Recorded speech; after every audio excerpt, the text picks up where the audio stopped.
Alors que les voitures électriques continuent de gagner en popularité, la Renault Mégane E-Tech constitue une grande nouveauté, tant pour Renault que pour tous ceux qui recherchent une nouvelle voiture familiale. Alors que le nom Mégane désigne depuis plus de 20 ans une rivale à moteur à combustion des Ford Focus, Opel Astra et VW Golf, cette dernière version E-Tech est alimentée uniquement par des batteries. De plus, il s'appuie sur une nouvelle structure de véhicule électrique qui constituera la base de nombreux modèles Renault dans les années à venir. Il est difficile de juger de la taille de la Mégane E-Tech à partir de photos uniquement en raison de son style massif, semblable à celui d'un SUV, mais elle a à peu près la même taille que la VW ID.3. Cela la place dans un secteur extrêmement compétitif du marché des voitures électriques, où les rivaux incluent également les Cupra à borne, MG4 et Nissan Leaf. Si, à la fin, vous décidez que celle-ci vous convient, vous pouvez obtenir une bonne affaire sans marchander en utilisant notre service gratuit d'achat de voitures neuves. Quelle que soit la version, chaque Renault Mégane E-Tech est équipé d'un moteur électrique de 215 chevaux entraînant ses roues avant. Et c'est assez vif. Lors de nos tests, il a réussi le 0 à 100 km/h en 6,9 secondes, ce qui le rend légèrement plus rapide que l'équivalent Cupra à borne ou MG4. Toutes les versions sont à traction avant, il faut donc être un peu délicat avec la pédale d'accélérateur lorsque la route est mouillée. Si vous appuyez fort sur le pied, les roues avant peuvent patiner avant que l'anti-patinage n'intervienne pour couper temporairement la puissance. La version équilibre d'entrée de gamme, livrée avec des roues de 18 pouces, offre la conduite la plus agréable, mais la Mégane électrique est toujours à l'aise sur les roues de 20 pouces que vous obtenez avec les versions supérieures. La suspension a un bord plus ferme que celui de la MG4, donnant à la voiture un contrôle serré de la carrosserie, et les nids de poule et les joints de dilatation sont traités rapidement, sans réplique prononcée. Malheureusement, la suspension ferme ne se traduit pas par une maniabilité agréable. Elle est assez agile par rapport à la Nissan Leaf, mais la direction est très légère et sa vitesse change après avoir tourné sur les premiers degrés de braquage. Cela signifie que placer la voiture avec précision peut être plus délicat sur des routes sinueuses plus rapides que dans le borne ou le VW ID.3. Les versions techno et supérieures sont livrées avec un mode sport qui vous permet d'alourdir la direction. Cela ne transforme pas vraiment l'expérience de conduite, nous ne paierions donc pas de supplément pour cela. Le système de freinage régénératif, qui recharge la batterie en récupérant de l'énergie lorsque vous freinez, dispose de 4 réglages de force, et vous pouvez basculer entre eux à l'aide de petites palettes derrière le volant. Dans les conditions les plus extrêmes, cela réduit considérablement le besoin d'utiliser la pédale de frein proprement dite, notamment en ville. Malheureusement, lorsque vous utilisez la pédale, vous avez beaucoup de mal à juger, elle s'enfonce vers le sol avec très peu de pression, puis les freins s'accrochent brusquement. Renault est très fier de l'isolation phonique supplémentaire intégrée au plancher pour réduire le bruit de la route, une méthode qu'il appelle l'effet cocon. Cela fonctionne bien, la Mégane E-Tech est certainement une voiture de croisière plus silencieuse que la borne et la MG4, et il n'y a qu'un peu de vent qui souffle autour des montants du pare-brise avant.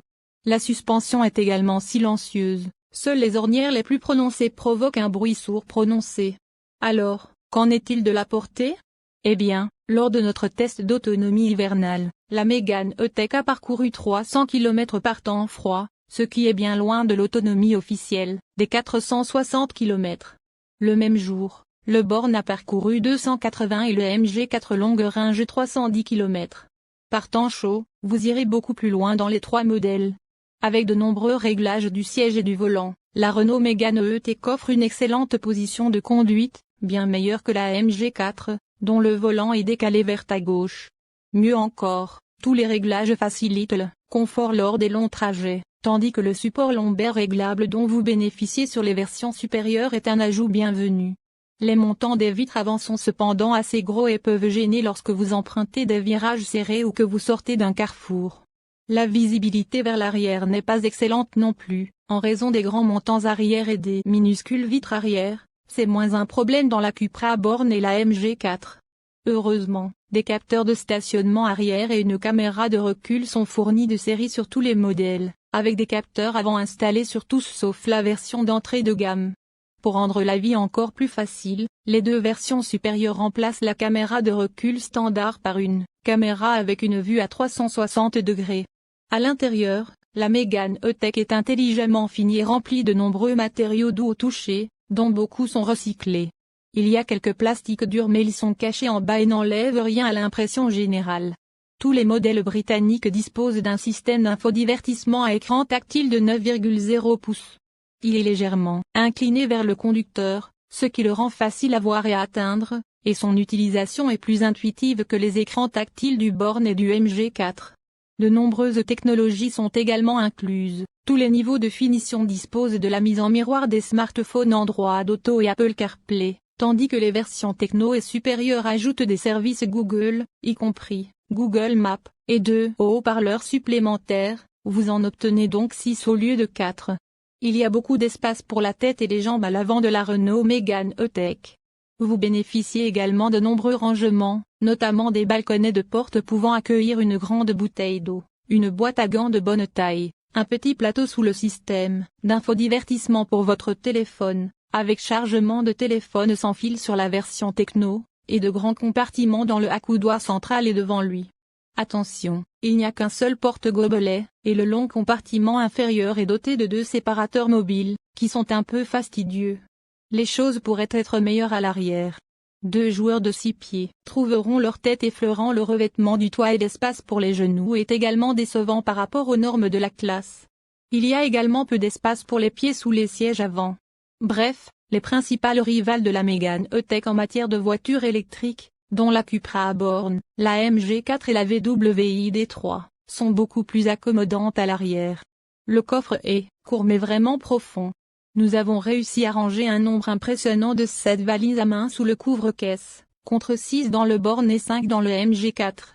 L'inconvénient est qu'il y a une lèvre de charge très élevée, donc soulever des objets plus gros n'est pas si facile. Vous disposez au moins d'un compartiment pratique sous le plancher du coffre, suffisamment grand pour ranger les câbles de chargement. Les sièges arrière peuvent être rabattus dans une configuration 60/40, ce qui est normal dans cette classe. Avec le dossier du siège abaissé, il y a une grande marche dans le plancher de la soute allongée, donc y glisser des objets longs ne sera pas la chose la plus facile. Il n'y a pas non plus de trappe à ski, que vous pouvez obtenir dans le Born et l'ID.3. Si vous payez en espèces, la Renault Mégane E-Tech coûtera plus cher à l'achat que même les versions haut de gamme de la MG4 et de la Nissan Leaf en tombant à peu près conforme à la Cupra à borne et à la VW ID.3. Malheureusement, la Mégane E-Tech devrait subir une dépréciation plus importante que toutes ses rivales, à l'exception de la Leaf. Cela peut avoir un effet sur le montant que vous paierez chaque mois si vous décidez d'acheter sur PCP Finance. Vous pouvez consulter les derniers prix en effectuant une recherche sur nos pages offres sur les voitures neuves. Si vous êtes conducteur d'une voiture de société, vous constaterez que, parce qu'il s'agit d'une voiture électrique, la Mégane E-Tech bénéficie d'avantages en nature très faibles. La version équilibre d'entrée de gamme est notre choix. L'équipement standard comprend des alliages de 18 pouces, des phares entièrement à LED, une climatisation, des sièges avant chauffants et un volant chauffant, un accès sans clé et un système d'infodivertissement à écran tactile de 9,0 pouces. La garniture techno ajoute des jantes en alliage de 20 pouces, des phares à LED adaptatifs, des vitres arrière, un régulateur de vitesse adaptatif et un système audio amélioré à 6 haut-parleurs. Launch Edition ajoute une chaîne stéréo Harman Kardon à 9 haut-parleurs encore meilleurs et une caméra de recul améliorée. La version iconique haut de gamme vous offre tout ce que toutes les autres versions et ajoute une pompe à chaleur, un dispositif utile qui vous permet de réchauffer la voiture sans utiliser autant d'énergie de la batterie. La charge atteint un taux de 130 kW, ce qui signifie qu'une recharge de 10 à 80% de la batterie prendra environ 30 minutes si vous la branchez à un chargeur rapide suffisamment puissant. Une charge complète à partir d'une boîte murale domestique de 7 kW prendra environ 10 heures.